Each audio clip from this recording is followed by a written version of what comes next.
நான் பிஎன்எஸ் சட்டத்தில் 3 புஸ்தகங்கள் எழுதியிருக்கேன்.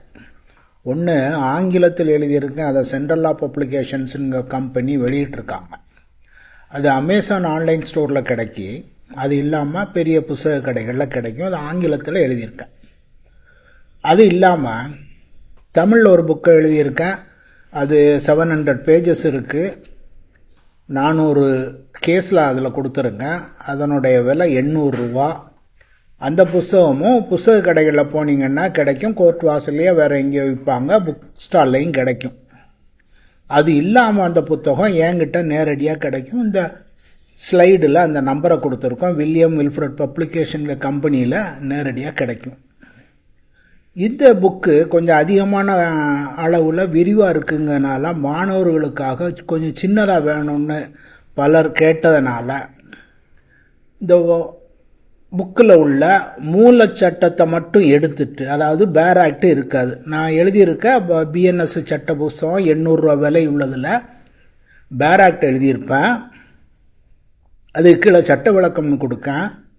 அதோட சேர்ந்து ரெலவெண்ட் ஜட்ஜ்மெண்ட்டை கொடுக்கேன். இப்படி தான் ஒவ்வொரு செக்ஷனையும் கவர் பண்ணி 1லிருந்து கடைசி வரை உள்ள எல்லா செக்ஷனையும் கவர் பண்ணியிருக்கேன். அது மாணவர்களுக்காக அல்லது வேறு சிலர் எனக்கு பரீட்சைக்கு மட்டும்தான் படிக்கணும், 800 ரூபாய்க்கு வாங்கி டீட்டெயிலாக படிக்க வேண்டாம்னு சொல்லவங்களுக்காக அதிலிருந்து மூலச்சட்டத்தை மட்டும் மாற்றி எடுத்துட்டு, வேற முக்கியமில்லாத சில 1-2 ஜட்ஜ்மெண்ட்டுகளை மாற்றி எடுத்துட்டு 400 பக்கங்களோட 500 ரூபா விலைக்கு புஸ்தகம் வெளியிட்டிருக்கு. அப்போ உங்களுக்கு 3 புஸ்தகங்கள் உங்களுக்கு கிடைக்கும். நீங்கள் எனக்கு இங்கிலீஷ் தான் வேணும்னா இங்கிலீஷில் இருக்கு. நான் எழுதியிருக்க புக்கு ஆல் இண்டியா லெவலில் விற்றுக்கிட்டு இருக்காங்க. அலகாபாத்தில் உள்ள சென்ட்ரல் ஆஃப் பப்ளிகேஷன் விற்காங்க. இது ஆங்கில புத்தகம்.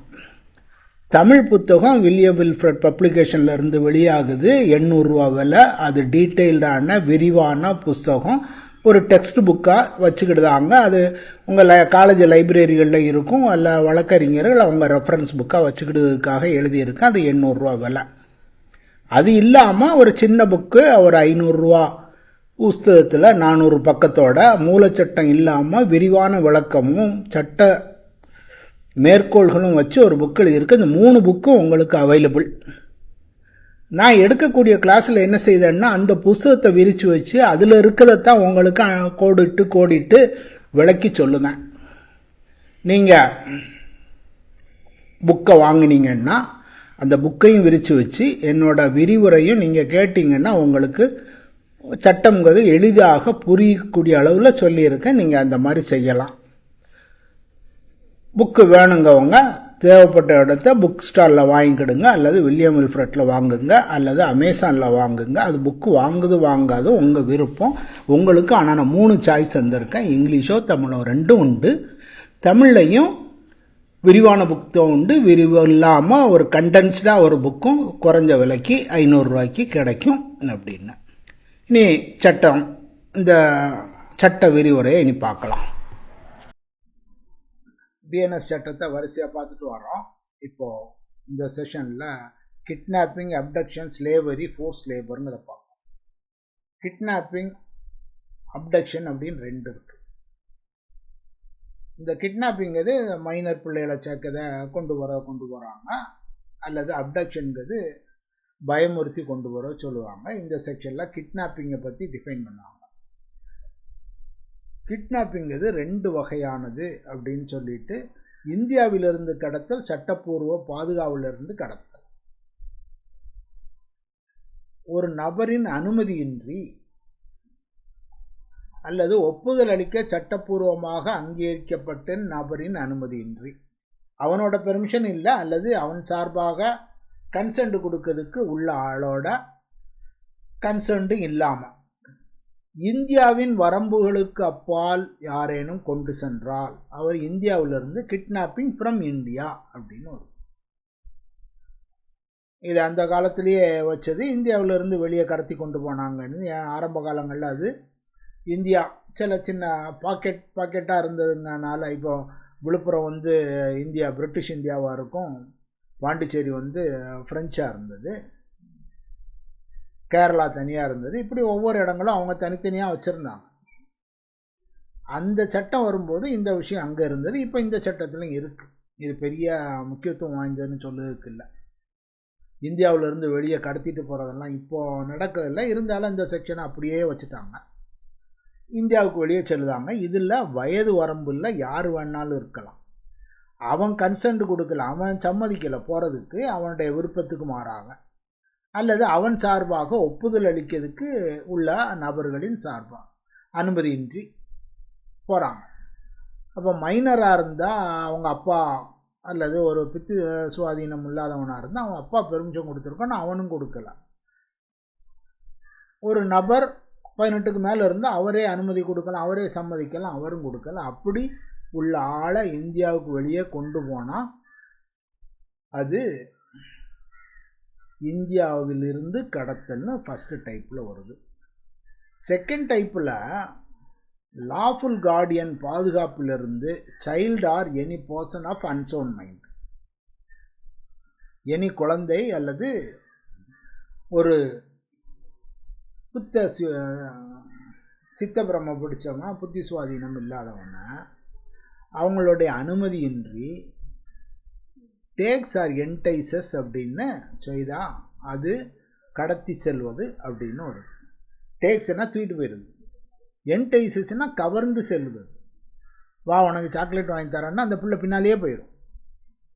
அப்படி உள்ள 2 சூழ்நிலையில் சொல்லுவாங்க இது only for child and unsound mind. இது கார்டியனோட பெர்மிஷன் இல்லாமல் தூக்கிட்டு போகிறான், எடுத்துகிட்டு போகிறான் அல்லது கவர்ந்து செல்கிறான். இதில் ஒரு விளக்கமாக என்ன சொல்லுவாங்கன்னா, சட்டப்பூர்வ பாதுகாவலர்னு சொல்லுது காவலுக்காக பராமரிப்பு, காவலுக்காக ஒப்படைக்கப்பட்ட நபர்னு சொல்லுவாங்க. உதாரணம், சின்ன பிள்ளை டே கேர் சென்டரில் கொண்டு விட்டுருக்காங்க, அவர் டெம்பரரியாக அவரோட கண்ட்ரோலில் இருக்கு அந்த பிள்ளை.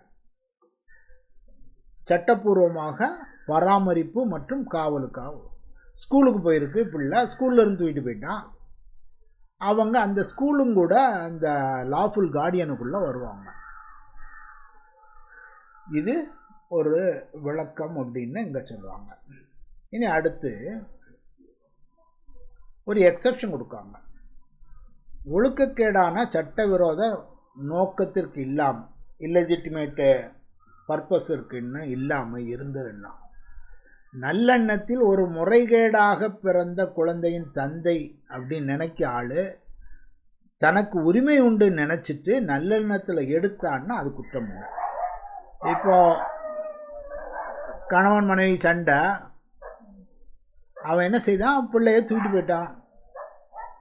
அம்மா கேரக்டர் மோசம், அவர்கிட்ட இருந்தால் என் பிள்ளை பொம்பளை பிள்ளை, என் பிள்ளையும் மோசமாயிரும், எனக்கு பிறந்த பிள்ளை அப்படின்னு நல்லெண்ணத்தில், குட் ஃபெய்த், தனக்கு முறைகேடாக பிறந்த குழந்தை, இவனுக்கு மனைவி இல்லை, இவனுடைய இவன் வச்சிருக்க ஒரு ஆள், கணவன் மனைவியாக வாழுத ஒரு ஆள் முறைகேடாக பிறந்தது. ஃபஸ்ட்டு ஒய்ஃப் இருந்தால், ரெண்டாவது இவன் சேர்த்து வச்சிருக்கிறது முறைகேடாக பிறந்த குழந்தை. தன்னுடைய முறைகேடாக பிறந்த குழந்தை அப்படின்னு நினச்சி இவன் தூக்கிட்டு போனான்னா அது தப்பு இல்லை. ஆனால் ஒழுக்கக்கேடானா சட்டவிரோத நாக்கத்துக்கு செயல்படாமல் இருந்தான். அது பொம்பளை பிள்ளை தூக்கிட்டு போயிட்டா இவளை ப்ராஸ்டியூட் ஆக்கிடுவானா அப்படின்னு நினச்சி ஒழுக்கக்கேடான செயல்களுக்கு தூக்கிட்டு போனால் குற்றம். அப்படி இல்லாமல் ஒரு தந்தை தனக்கு பிறந்த குழந்தை என்று நம்பி தனக்கு உரிமை உண்டுன்னு நல்ல எண்ணத்தில் அது தூக்கிட்டு போனான்னா அது குற்றம் இல்லை அப்படின்னு இந்த பிரிவில் சொல்லுது. இதில் சப்செக்ஷன் 2ல் தண்டனையை சொல்லுவாங்க. கிட்னாப்பிங்கு தண்டனை.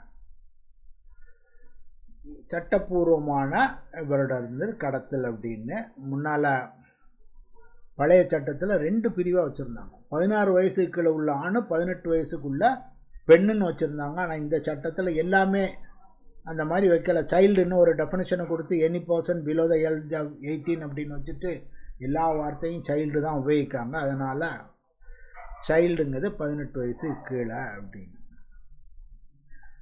இந்தியாவிலிருந்து கடத்தல் 2 கடத்தல்ங்கிறது 2 வகை. இந்தியாவிலிருந்து கடத்தல், கிட்னாப்பிங் ஃப்ரம் லீகல் கார்டியன். கிட்னாப்பிங்னா இந்தியாவுக்கு வெளியே கொண்டு போகிறாங்க. இது வயது வரம்பு சட்டத்தில் குறிப்பிடப்படவில்லை. யாராக இருந்தாலும் இந்தியாவுக்கு வெளியே தூக்கிட்டு போயிட்டாங்கன்னு அது. மைனருங்கிறதுல குழந்தையாக இருக்கலாம் அல்லது பித்து நிலை நபராக இருக்கலாம். சட்டப்பூர்வமான பாதுகாவலிருந்து தூக்குதாங்க, அவருடைய அனுமதியின்றி செய்தாங்க, அவர் கடத்தி செல்லுதாங்க. எடுத்து செல்லலாம் அல்லது கவர்ந்து டேக்ஸ் ஆர் என்டைசஸ் அப்படின்னு சொல்லுவோம். ஒரு வயசான குழந்தைய இடுப்பில் தூக்கி வச்சுட்டு போயிட்டான், 10 வயசான கடைக்கு ட்ரெஸ் வாங்கி தரேன், சாக்லேட் வாங்கி தரேன் கொடுங்க அப்படின்னா என்டைசஸ் அப்படின்னு பார்ப்போம். ஒரு ஸ்கூலில் விட்ட பிள்ளைய தூக்கிட்டு போயிட்டாங்க, அப்போது கோர்ட்டில் என்ன சொல்லுவாங்க, அவங்களும் கூட சட்டப்பூர்வ பாதுகாவலர் தான் அப்படின்னு. இதுக்கு எக்ஸப்ஷன், முறைகேடாக பிறந்த குழந்தை தனக்கு லாஃபுல் கஸ்டடிக்கு ரைட் இருக்குன்னு நினைக்காரு, ஆனால் ஒழுக்கக்கேடான விஷயத்துக்காக அந்த பிள்ளையை தூக்கிட்டு போகலாம். ஒழுக்கக்கேடான சட்டவிரோத நோக்கம் இல்லாமல் அந்த பிள்ளையை தூக்கிட்டு போனாருன்னா அது குற்றம் இல்லை அப்படின்னு. அந்த ஒரு வழக்கில் உதாரணம் சொல்லுவாங்க, செல்ல இட்டு செல்ல உடமையாக பெற, to go or to escort or to get possession.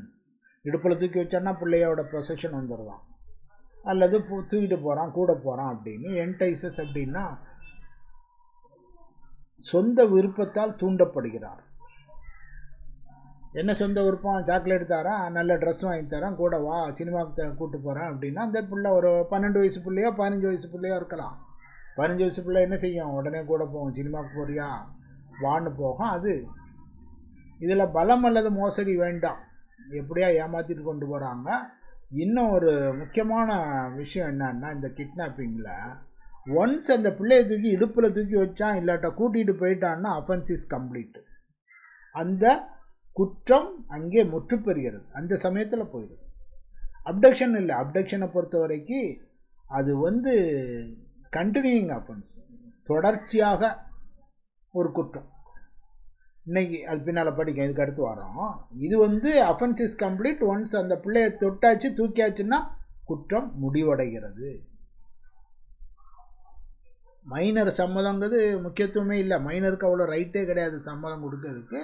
அவங்க அப்பா சம்மதம் கொடுத்தா மட்டும்தான் வழக்க குற்றத்திலிருந்து வெளியே கொண்டு போகலாமே தவிர, அந்த பிள்ளை என் கூட சம்மதிச்சு தான் வந்தது, அந்த பிள்ளைக்கு 17 வயசு, நான் சாக்லேட் வாங்கி தரேன், என் கூட சினிமாவுக்கு வந்தது அப்படின்னு சொன்னால் அது ஏற்றுக்கொள்ளத்தக்கதில்லை, இந்த குற்றத்தோட வரையறைக்குள்ளே தான் இருக்கும்.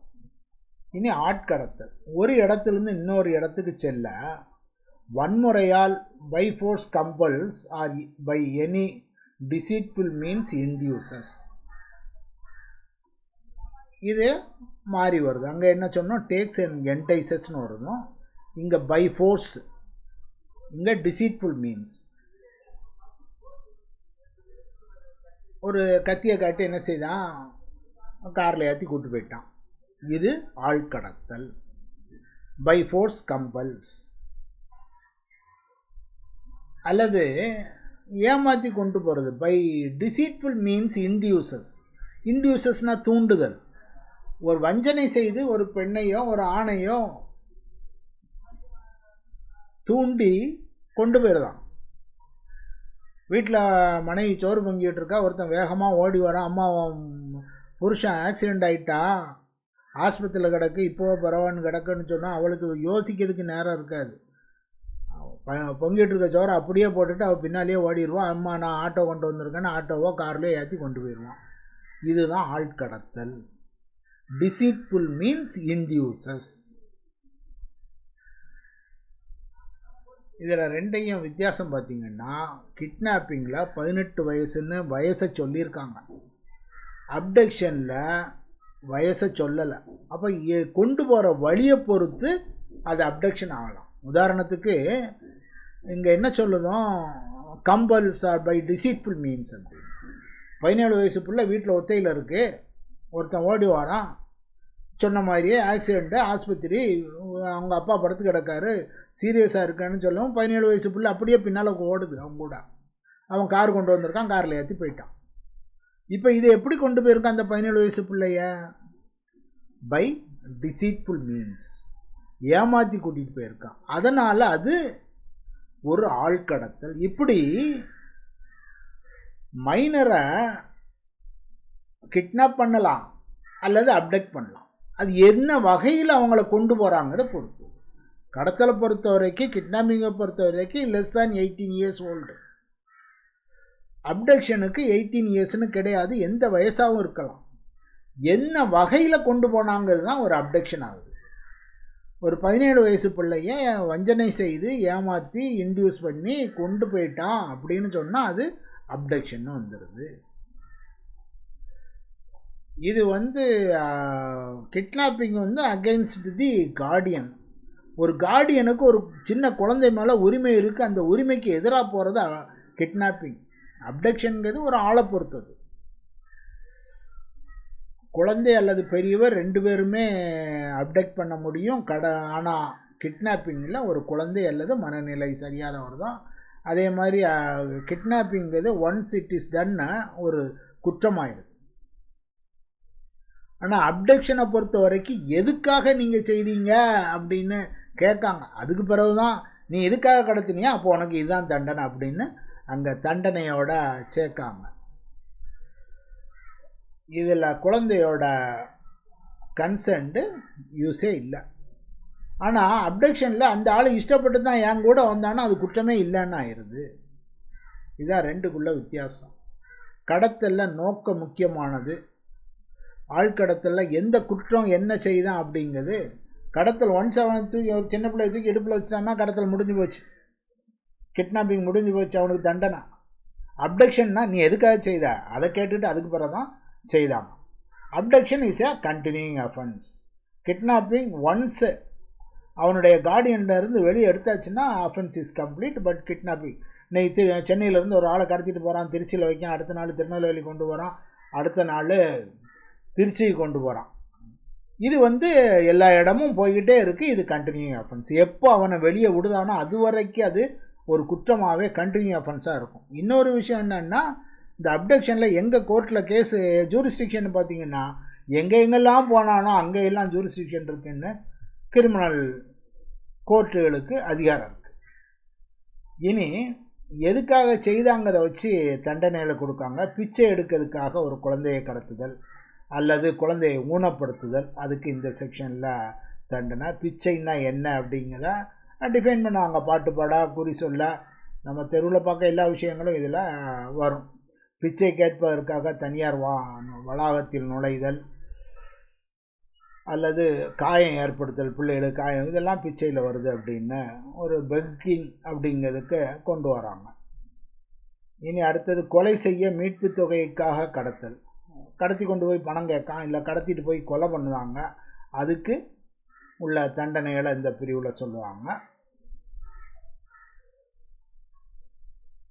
அரசாங்கத்தையோ வெளிநாட்டு மாநிலத்தையோ சர்வதேச அரசுக்கான அமைப்பையோ செயலை செய்யாதிருக்க மீட்பு தொகையை செலுத்த. நான் சொன்னேன், ஒரு விமானத்தை கடத்தல் பண்ணாங்க, கடத்திட்டு பல இடங்களில் இந்தியாவில் நிறுத்தினா, கடைசி ஆப்கானிஸ்தானில் கொண்டு போய் நிறுத்திட்டான். 280 பேரோ என்ன இருந்தாங்க. என்னோட பாகிஸ்தான் தீவிரவாதிகள், என்னோட 5 பேர் உன்னோட ஜெயில்களில் இருக்காங்க, அவனை ரிலீஸ் பண்ணணுன்னா அந்த 5 பேரை வாங்கிட்டு இவங்கள விட்டாங்க. அது இதே மாதிரி சூழ்நிலை. அது விமானம்னு இல்லாமல் வேறு வகையில் இருக்கிறத இதில் கொண்டு போகலாம். ஒருத்தனை கடத்தி வச்சுக்கிட்டு நீ இதை செய்தாதான் நான் உனக்கு இந்த பையனை விடுவேன், இந்த பெண்ணை விடுவேன், இல்லை ஆளை விடுவான்னு சொல்லுவான் இல்லையா.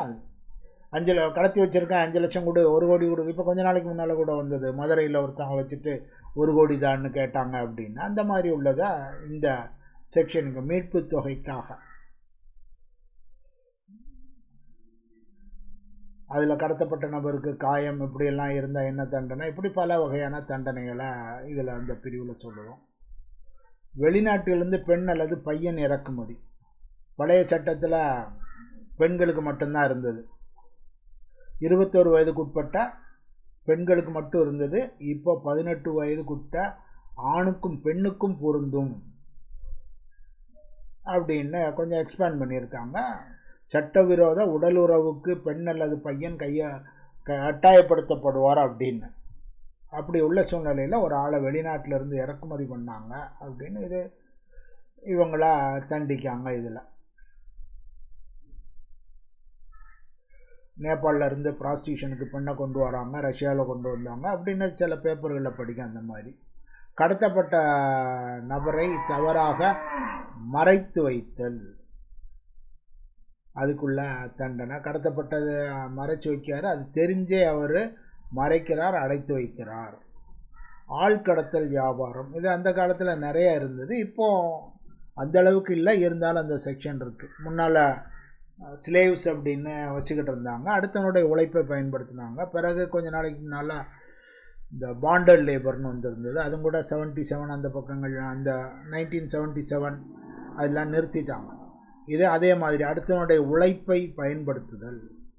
அதுக்காக என்ன செய்தான், பயமுறுத்தி ஆழ்கடத்தல் அல்லது கிரிமினல் ஃபோர்ஸு அல்லது அச்சுறுத்தி பயன்படுத்தி கொண்டு வரான். அதிகார மோசடி பண்ணுறாங்க, வஞ்சனை செய்தாங்க, இப்படி ஏதோ பல வகையில் அவனை கொண்டு வராங்க.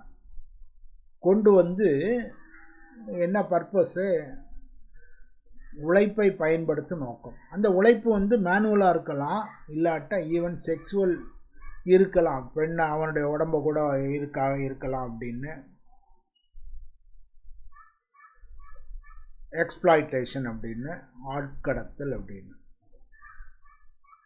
உழைப்பை பயன்படுத்தல் வெளிப்பாட்டில் உடல் ரீதியான உழைப்பை பயன்படுத்தும் செயல்கள், பாலியல் பயன்படுத்துதல், அடிமை முறை, அதை போன்ற நடைமுறைகள் அல்லது அடிமை வேலை. முன்னால் பாண்டட் லேபர் இருந்தாங்க, இந்த செங்கல் சூளையெல்லாம் மேனுவலாக இருக்கும்போது ஆட்களை கொண்டு வந்திருப்பாங்க, பணத்தை கொடுத்து சாப்பாடை கொடுத்து, சாப்பாடு மட்டும்தான் கொடுப்பாங்க, அவங்களோட குடும்பமே அங்கே உழைப்பாளிகளாக இருப்பாங்க. அப்படி உள்ள சூழ்நிலைகள்லாம் இருந்தது. இப்போது இதுக்கு பெரிய முக்கியத்துவம் இல்லை, இருந்தாலும் ஆட்கடத்தல் வியாபாரம் அப்படிங்கிற டிராஃபிக்கிங் ஆஃப் பர்சன்ஸ், அவனுடைய உடல் உழைப்பை பயன்படுத்தணுங்கிறது தான் முக்கியம், அதுக்காக வராங்க. இது பல விதமான சூழ்நிலைகளில் தண்டனையை கொடுக்காங்க. இதை ஆழ்கடத்தலுக்குன்னு சொல்லுவாங்க. ஒன்றுக்கு மேலே கடத்திட்டு வந்தானா, இல்லது மைனரை கடத்தினானா, ஒன்றுக்கு மேற்பட்ட மைனரை கடத்தினானா அப்படின்னு இருக்கா. பொது ஊழியர் ஈடுபட்டாரா அப்படிங்கிற இதில் பார்ப்போம். இனி அதனுடைய ரிவர்ஸ், அதை கடத்தப்பட்ட நபரின் உழைப்பை பயன்படுத்துவதற்கு தண்டனை அடுத்த செக்ஷனில் கொடுப்போம். வழக்கமாக அடிமை, மேலே சொல்லி இருக்குது ரிப்பீட்டட், திரும்ப திரும்ப அதே மாதிரி குற்றம் செய்தானா அவனை தண்டிக்கிறதுக்கு செக்ஷன் 146. இதோட இந்த செஷனை முடிச்சுட்டு அடுத்த செஷனில் அரசுக்கு எதிரான குற்றங்களை அடுத்த செஷனில் பார்க்கலாம்.